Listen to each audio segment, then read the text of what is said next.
خبر شامل کرتے ہیں پاک پتن سے، جہاں ABC نیوز کے ڈسٹرکٹ رپورٹر مرتضی احمد کی رپورٹ کے مطابق ضلعی انتظامیہ کی مرجمانہ غفلت و ہٹ دھرمی کے خلاف غلہ منڈی پاک پتن میں مکمل شٹر ڈاؤن ہڑتال جاری۔ پاک پتن کی غلہ منڈی عرصہ دراز سے گٹروں کے گندے اور زہریلے پانی کا جوہر بنی ہوئی ہے۔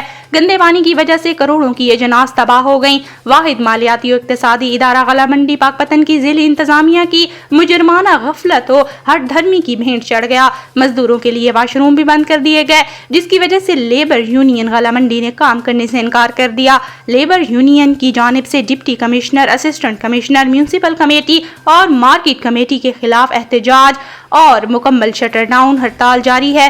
انجمن اڑہتیاں اور لیبر یونین نے وزیر اعلیٰ پنجاب مریم نواز شریف سے فوری نوٹس لینے کا مطالبہ کیا۔